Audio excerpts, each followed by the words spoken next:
You're listening to the Bare Metal Cyber Prepcast, created to help you succeed in your educational journey.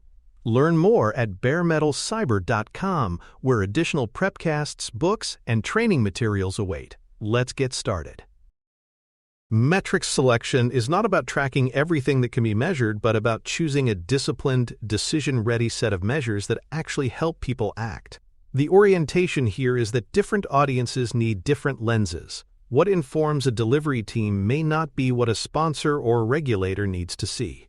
Selecting metrics is therefore about tailoring, not diluting, the story of outcomes, risk, and learning.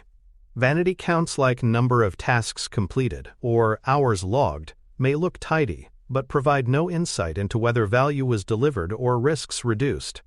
Instead, good selection prioritizes measures that connect directly to choices and thresholds.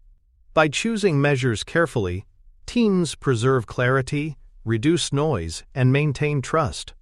Metric selection is as much about what is excluded as what is included, emphasizing only what turns evidence into responsible action. Purpose-first selection ensures that each metric is tied to a specific decision or threshold. Metrics without a use case quickly become clutter, draining energy without guiding choices. For example, tracking lines of code written provides no decision value, while tracking defect escape rate directly informs whether testing needs reinforcement. Purpose-first thinking forces the question, what decision will this metric help us make, and when? This discipline prevents the accumulation of dashboards filled with unused numbers. It also makes conversations sharper, since every measure has a clear reason for being there. By linking metrics explicitly to decisions, such as whether to release, scale, or pivot teams, ensure that data remains actionable. Purpose-first selection is the anchor of relevance, making metrics part of decision-making rather than decoration. Audience mapping acknowledges that teams, product managers, executives, and risk partners require different kinds of information. Teams need granular flow signals like cycle times and defect rates, updated frequently, to guide daily choices.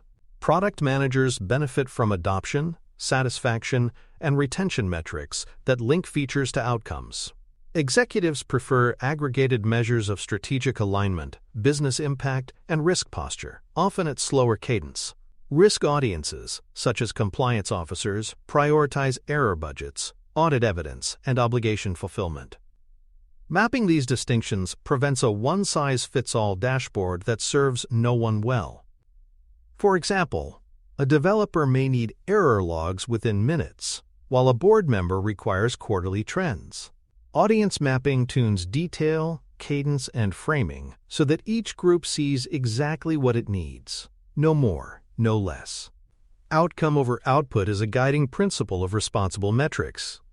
Output measures activity, how many features shipped, how many tests run, but outcomes measure change, adoption, error reduction, cost avoidance, or compliance attainment. Output without outcome risks celebrating motion over progress. For instance, shipping 10 features means little if none are used. By focusing on outcomes, organizations measure what truly matters. Did the increment reduce effort, improve satisfaction, or reduce exposure? This shift prevents vanity metrics from distracting stakeholders and reorients energy toward real value. Output can still be tracked operationally, but outcome must be the lens for decision-making. Prioritizing outcome over output ensures that metrics are tied to the difference delivery makes, not the effort it consumes. Balancing leading and lagging indicators creates a full picture of performance. Leading indicators are fast signals that guide immediate adjustments, such as adoption spikes or error trends.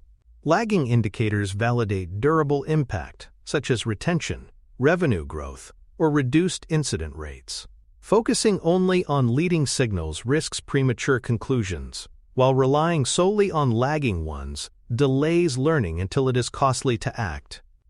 For example, early adoption may suggest success, but only long-term retention proves durability. Balancing both ensures that teams can adapt quickly without mistaking novelty for lasting change. This balance makes metrics a reliable compass, showing both the direction of travel and the stability of progress. Minimal vital sets discipline the temptation to overload dashboards. By limiting metrics to those that fit in a short, decision-ready briefing, organizations force clarity. A sponsor should not need to interpret dozens of charts. They should see only the few measures that matter most to their decisions. For example, a product packet might highlight adoption, satisfaction, and risk posture, leaving detail for appendices. This discipline prevents noise and reduces contradictory incentives, where too many signals create confusion rather than insight. Minimal sets also respect attention, ensuring that leaders and teams focus on what is most impactful. By pruning aggressively, organizations ensure that what remains is essential and actionable, not clutter. Domain coverage ensures that metrics reflect the multidimensional nature of delivery. Limiting measurement to a single domain, such as feature counts or revenue, creates blind spots. Comprehensive coverage includes product outcomes, flow stability, quality, and cost. For example, adoption may look strong, but if flow metrics show bottlenecks or costs balloon, sustainability is at risk. Coverage across domains balances perspectives, preventing optimization in one area at the expense of another. It ensures that product, technical, and organizational realities are visible together.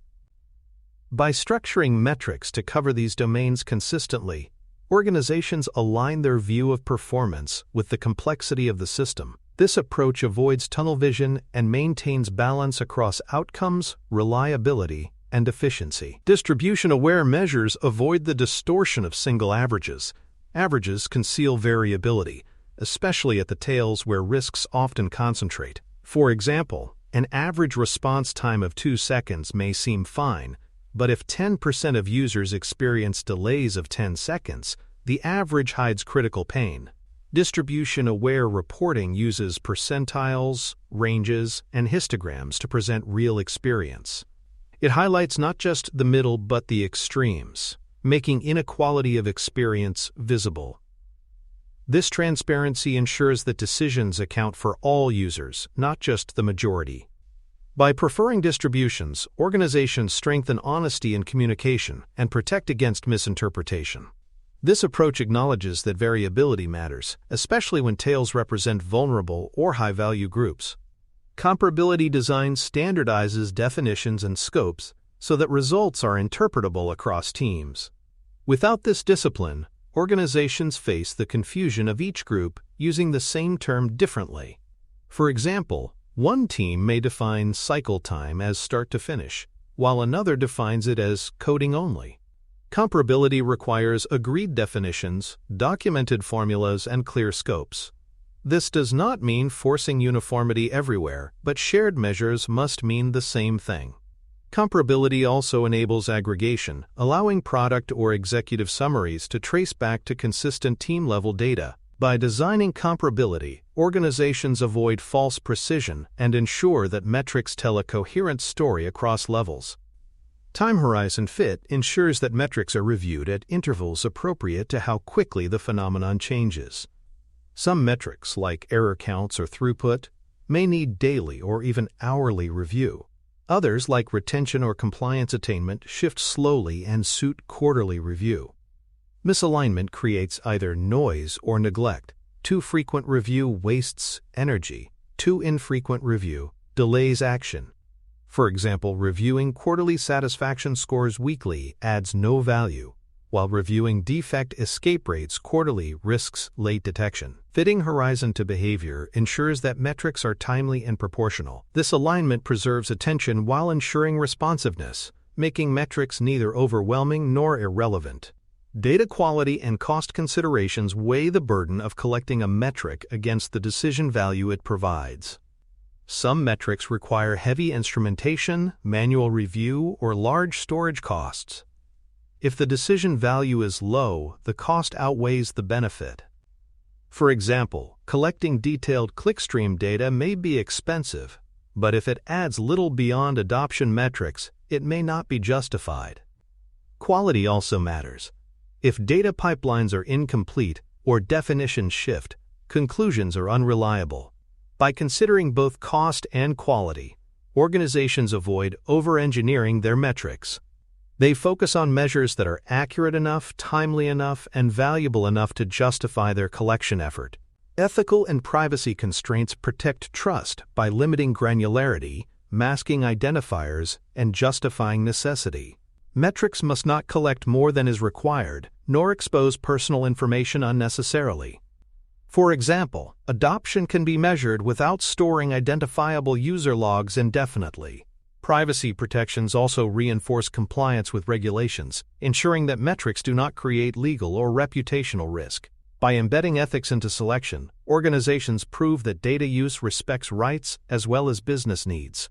Ethical metrics reassure stakeholders that measurement itself is safe, building confidence in the system. This discipline elevates trust, making metrics a foundation for transparency rather than a liability.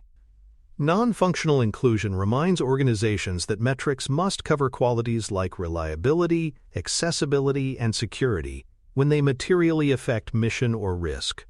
Too often, measures focus on features and revenue while neglecting trust attributes. For example, uptime, accessibility compliance, or vulnerability closure rates may be more critical than adoption in certain contexts. By selecting non-functional measures explicitly, organizations balance performance with trust. This inclusion prevents late surprises and ensures that obligations are visible. It also reinforces that value is multidimensional, features matter, but so do safety and fairness.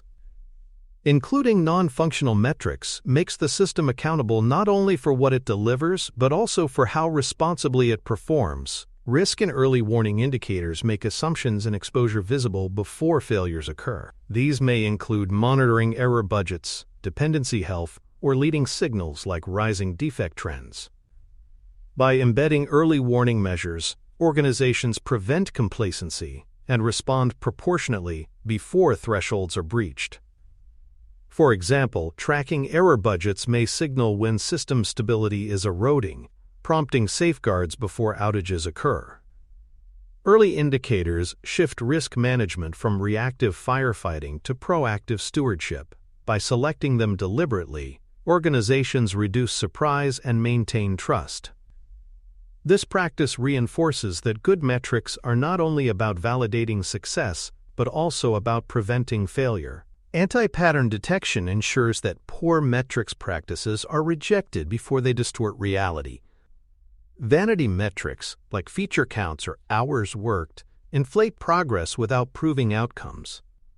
Opaque composites blend unrelated measures into single scores that hide more than they reveal.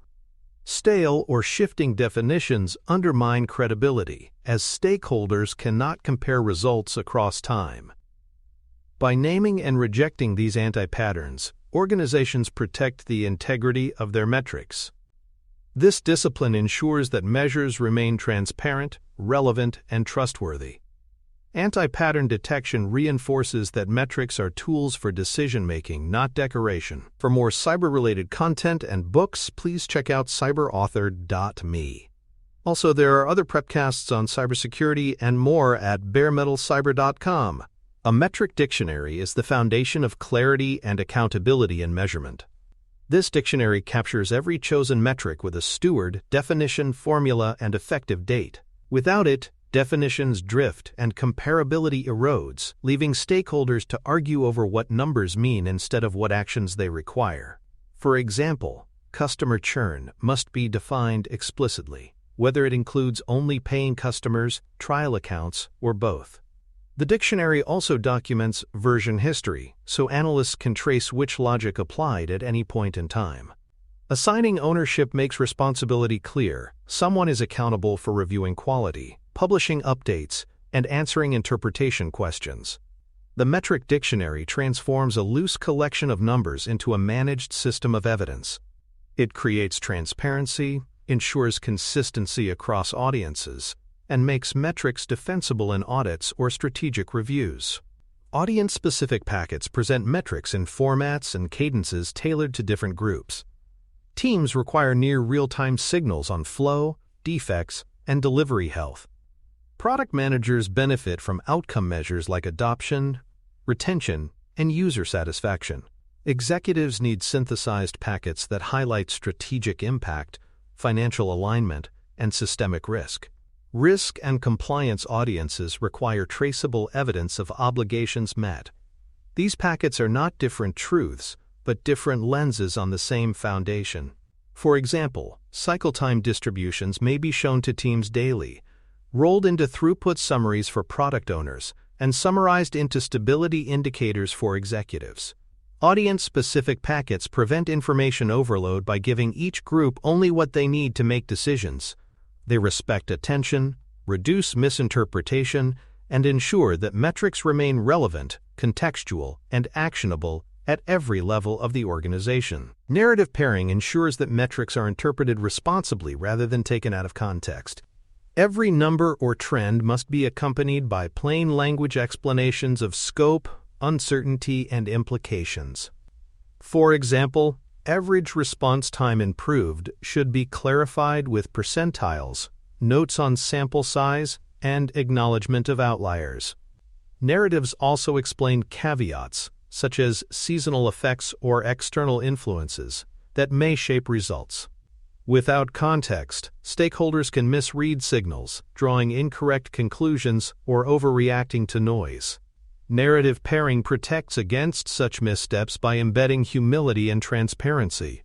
It also democratizes metrics, making them accessible to non-specialists who may not read distributions or confidence intervals easily. Numbers and words together provide clarity that neither can achieve alone. This practice strengthens credibility and ensures that metrics guide decisions with honesty and nuance. Thresholds and triggers convert movement in metrics into timely responses. Without defined ranges, organizations may observe troubling trends but fail to act until problems escalate. Thresholds specify what values are acceptable, concerning, or critical. Triggers define the responses, such as escalation, rollback, or additional safeguards, when thresholds are crossed. For example, if defect escape rates exceed 5%, an automatic review may be triggered. If customer satisfaction falls below a defined range, a mitigation plan must be launched. By predefining thresholds and responses, organizations ensure that metrics drive proportionate, predictable action rather than reactive debate. Thresholds transform numbers from passive indicators into active guides for stewardship.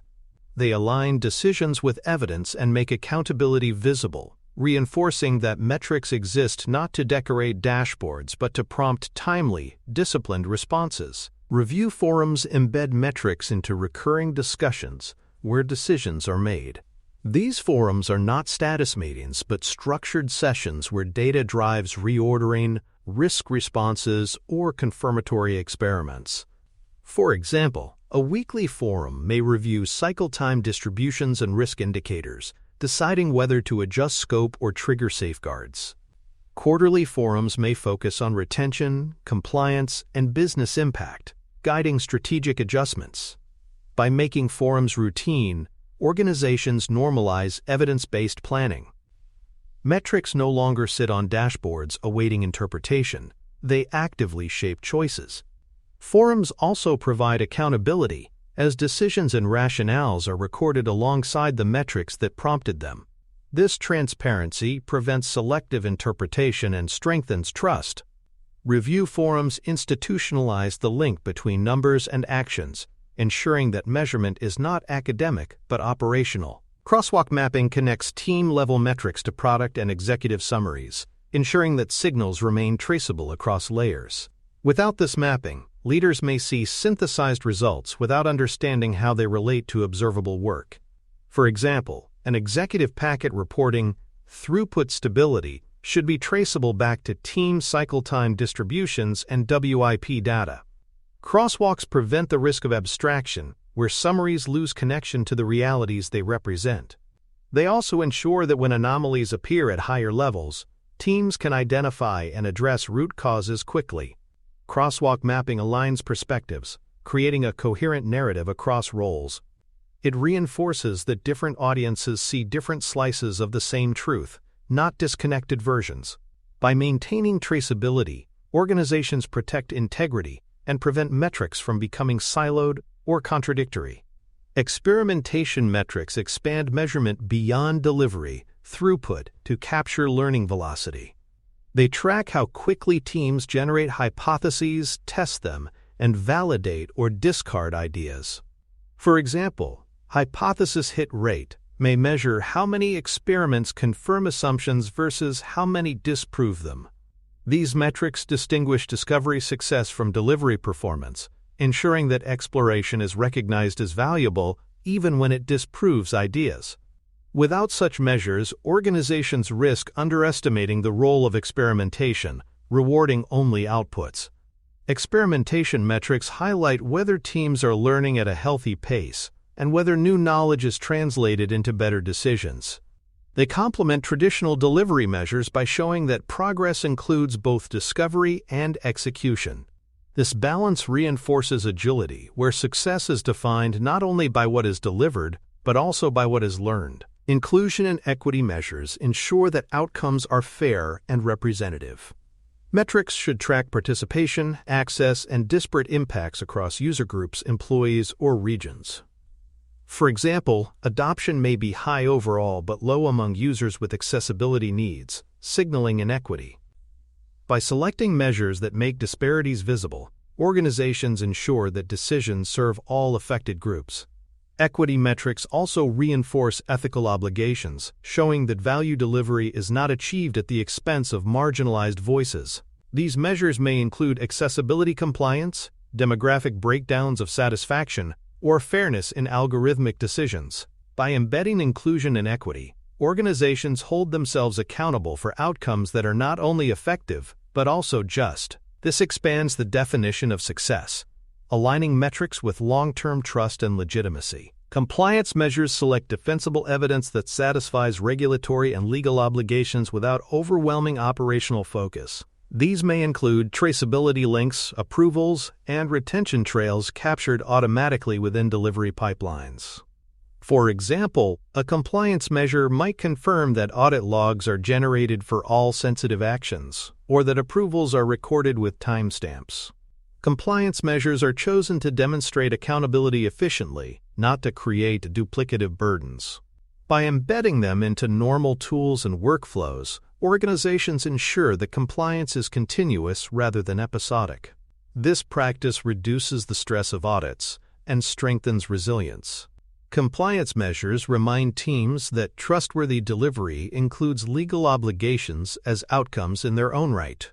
They balance speed and governance, ensuring that agility does not come at the expense of accountability. The cost-benefit test periodically validates whether each metric is worth the attention and effort it demands. Metrics carry costs, instrumenting data, storing history, and interpreting results. If a metric no longer informs decisions, its cost outweighs its value. For example, a low-signal survey that consumes staff time but never changes outcomes should be retired. The test evaluates whether metrics remain timely, accurate, and useful relative to their burden. This discipline prevents dashboards from bloating into clutter. It also frees capacity for sharper measures that add more value. Cost-benefit testing ensures that metric systems evolve pragmatically, sustaining relevance without becoming wasteful. It reinforces the principle that measurement is not free. It must be justified like any other investment. Retirement policy formalizes how low-signal or outdated metrics are removed and replaced. Without such a policy, organizations accumulate stale numbers that confuse interpretation and erode trust. For example, continuing to track number of defects logged without context may encourage gaming rather than improvement. A retirement policy sets criteria for when a metric should be retired, such as persistent low signal, redundancy, or outdated scope. It also ensures that replacements are introduced transparently, with rationale documented.